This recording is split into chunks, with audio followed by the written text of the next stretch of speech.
Many say the greatest motorsport on the planet is Formula One. And many think Formula One is also the most innovative sport in the planet. But actually, the title of both of those statements go to the myth, the legend, Can-Am.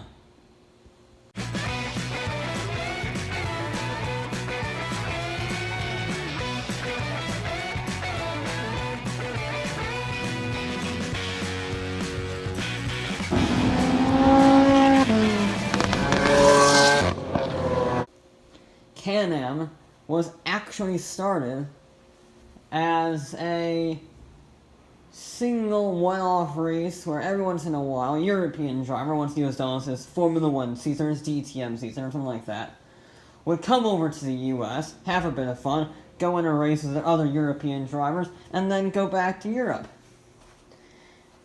And then someone said, well, why are we doing these with just one race?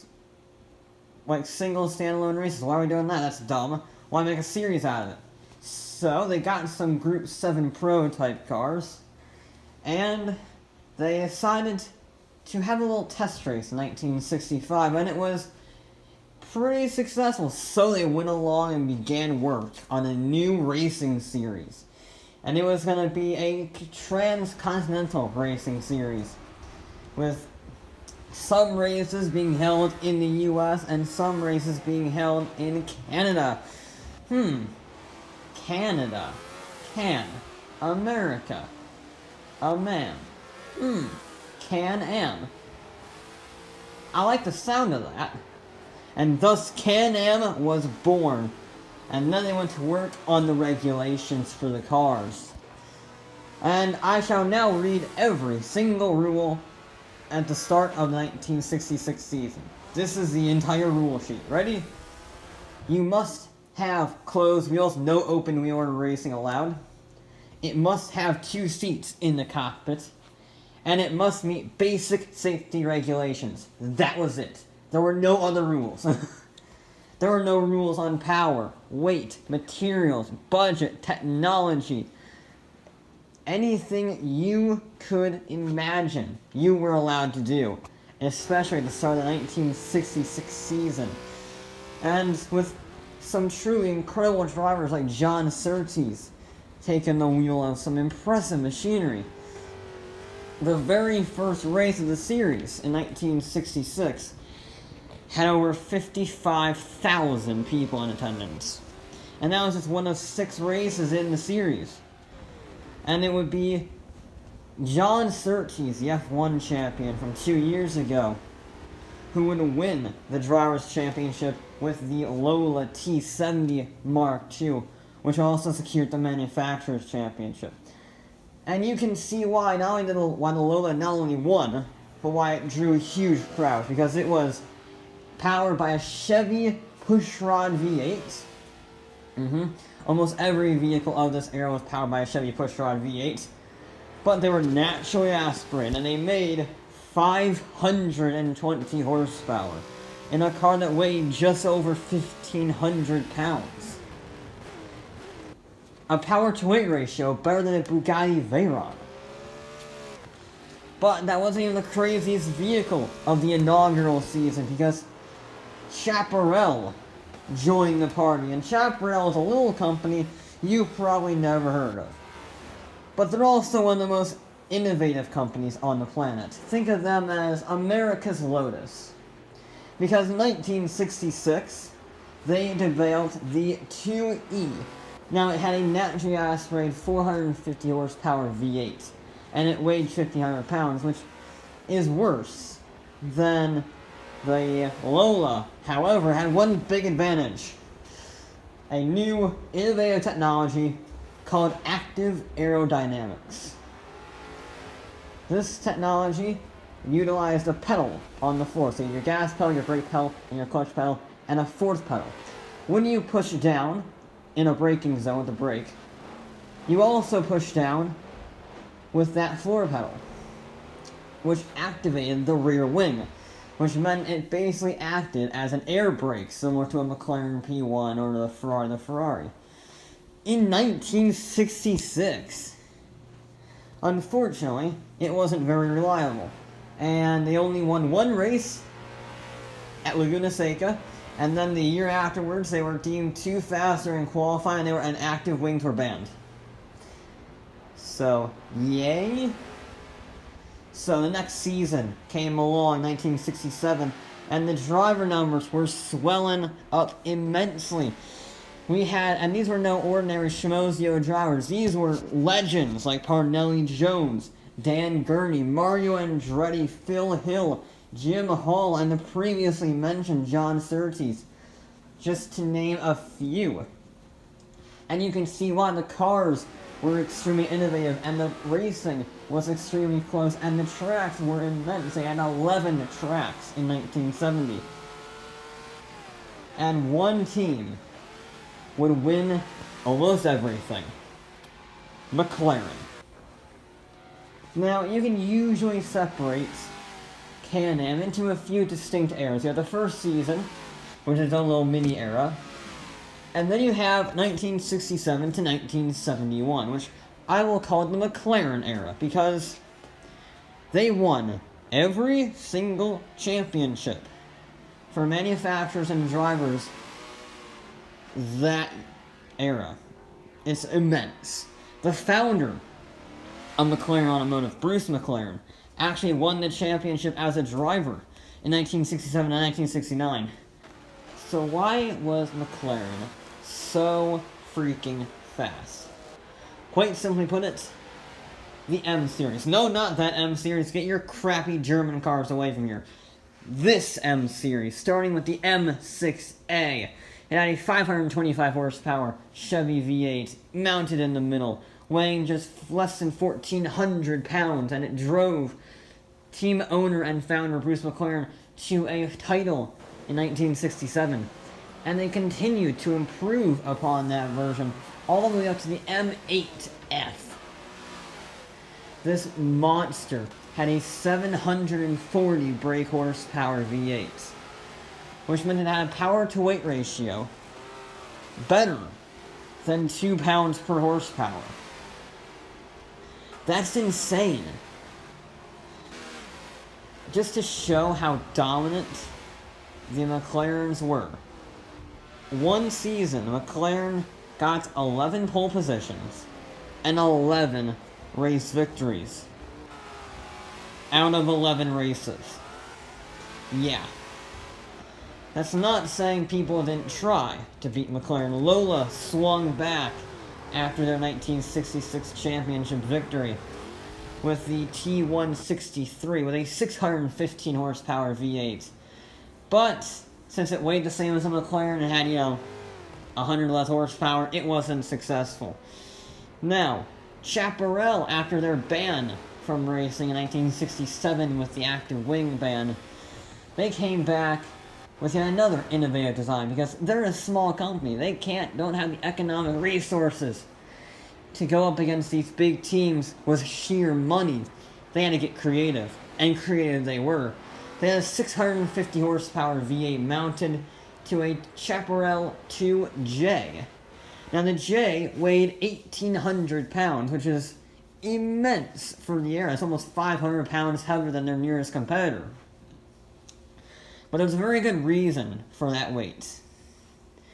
You see, they had the V8 engine, but they also had a snowmobile engine on it, with 2 fans on the back of it.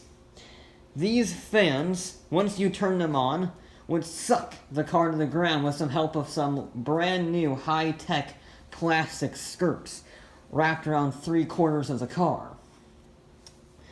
This meant when the fans were activated, the car could receive 2,200 pounds of downforce at any speed.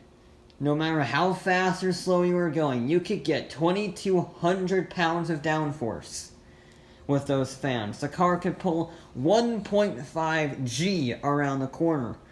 And just to show how fast it is, its debut race was a driver who had never driven around Laguna Seca before.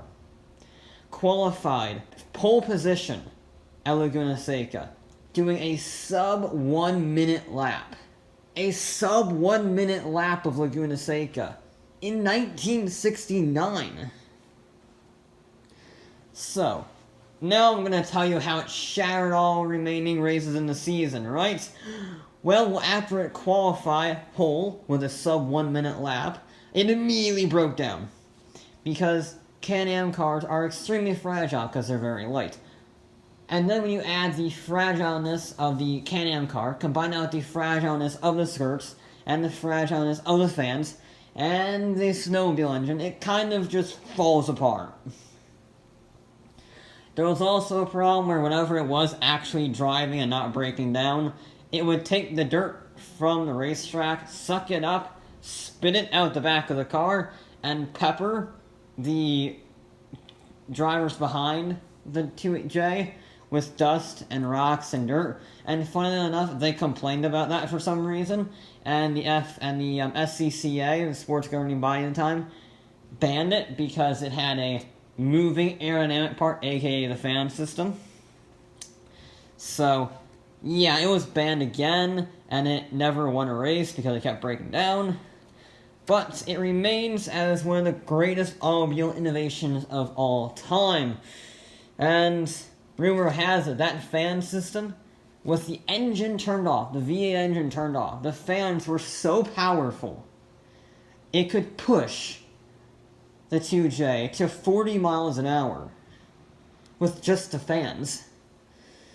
And with all of his technological knowledge and innovation blocked out by the governing body for being too fast, too dangerous, and too unreliable, Chaparral retired from Can-Am altogether, but now without leaving some truly spectacular vehicles in their wake. Now, McLaren seemed completely unstoppable. Several had tried to beat it, none have succeeded. Until the Germans came. 1972 was a challenging race season. Can-Am was starting to struggle. Costs were spiraling. Manufacturers were beginning to leave because the costs of the innovation was just too high. But one manufacturer was willing to take that economic burden. Porsche. They entered their brand spanking new 917 Can-Am car in the 1972 season. And to say it dominated would be an understatement. It won the first 5 races in a row and secured the championship immediately. Why? Well, it had a twin-turbocharged flat 12, producing 1,000 horsepower and 687 foot-pounds of torque. The turbos were so big on it, it was nicknamed the freaking Turbo Panzer. That's just a badass name. And the Turbo Panzer was upgraded yet again for 1973 to become the most powerful racing car ever conceived by mankind.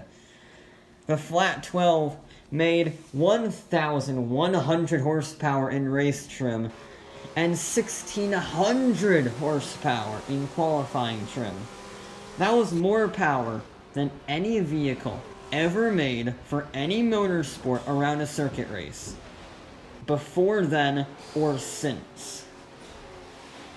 As you might expect, it won every single race of the 1973 season without even really trying. However, it did have one weakness. You see, the SCCA was curious when they found that it had a 200-liter fuel tank. And the reason why it had such a big fuel tank? It got 1.7 mpg.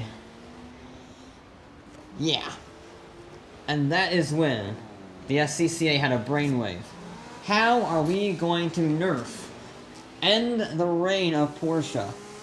Well, let's put a 3 mpg fuel limit. I know we're getting a little crazy here, guys. A 3 mpg fuel limit on the race cars. And that's when Can-Am died. It went off a cliff and burned. Porsche dropped out. Most manufacturers, including McLaren, dropped out. Only 5 races of the 1974 season were finished before interest had stopped in Can-Am. No one cared about it with the fuel limits and the manufacturers gone.